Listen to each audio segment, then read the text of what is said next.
Now, the age-old debate of club versus country had sparked off yet again. We've seen it happen in football, but here though, club trumps country. There's a line that footballers never cross, and the World Cup is the holy grail.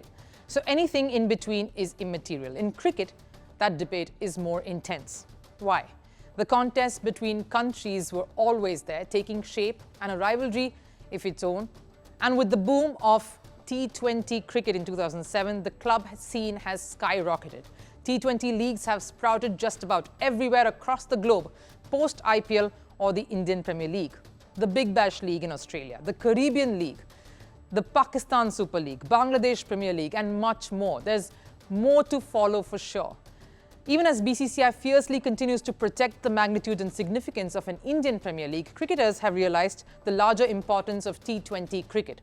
Big bucks, quick cricket, and a longer shelf life. Why are we talking about this now though? Well, because of a latest row that has now erupted between three key Afghanistan players and young players and the cricket board of their country. The players in question, Mujibur Rahman, Naveen ul Haq and Farooqi, are in a standoff with their board. What's happened here? Now, they earlier requested the board to release them from their central contracts, and this was the response from their board. The Afghanistan Cricket Board has decided to delay the 2024 annual central contracts for national players Mujibur Rahman, Fazal Haq Farooqi and Naveen ul Haq Murid. Additionally, the board has opted not to grant them no objection certificates for the next 2 years following their intention to be released from their annual central contracts. The decision by Afghanistan Cricket Board is made with a focus on national priorities aligned with the ACB's core values and principles. It highlights the necessity for every player to maintain the ACB's principles and prioritize the country's interests above their personal ones. Let's understand the why first. The players obviously want to play for leagues all over the world. That's why the request. We saw it happening just a month earlier when the West Indian players Nicholas Pooran, Jason Holder and Kyle Myers refused central contracts to play their leagues. All three are part of the IPL setup, of course. Same goes with the Afghanistan players in question. Mujib was recently picked up by Kolkata Knight Riders franchise for $241,000 and is with his BBL side, Melbourne Renegades. Apart from that, he's obviously featured in many leagues. Naveen ul Haq, who plays for the Lucknow franchise in the IPL, is also a globetrotter when it comes to leagues. So too Fazal Haq Farooqi. He's been retained by the Hyderabad IPL franchise and is also someone who's very, very prevalent in many leagues the world over. He also, of course, played the T10 league, but we'll speak about that another time. These cricketers are in high demand and they're T20 specialists. And they were also part of Afghanistan's most successful ODI World Cup campaign just a couple of months ago. So for them to pick clubs over country is a huge deal. So who is wrong and where does this lapse lie? Why is this increasingly becoming a trend that could gain some momentum? Let's look at the reasons for this. Afghanistan as a country is in a bit of a flux. They have the talent and the new crop of youngsters coming up, including these three players who are revolting, but are very promising.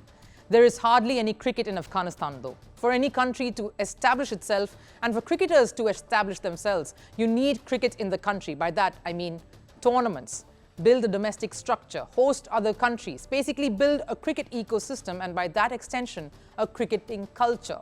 Afghanistan has very little of that. Since the Taliban takeover, this is what has happened. Players have fled the country, with many taking refuge in the UAE and making that their new home. Money is an issue with sponsors having pulled out. They train outside and a lot of them train in India. They don't host international teams, as we've mentioned. Though the men's cricket team is still fighting on, women's cricket has pretty much been snuffed out. The ICC has in fact contemplated cancelling membership due to their stance on women's cricket. The big established players like Rashid Khan, Mohammad Nabi, to name a few, have been exempted from preparatory camps and training due to their commitments. So the gap between cricket and the cricketers is wider. They come in for the big tournaments and the series, but how regularly is that? Which leads me to reason number 2. Afghanistan's national team doesn't play enough cricket in a year. They don't tour enough. A small example, this year they've only played 21 days, 11 T20 internationals and a single test match. Now compare that with a team like India, just so you get the picture. India has played 35 one-day internationals, 23 T20 internationals and 7 test matches. Reason number 3, why? Money, of course.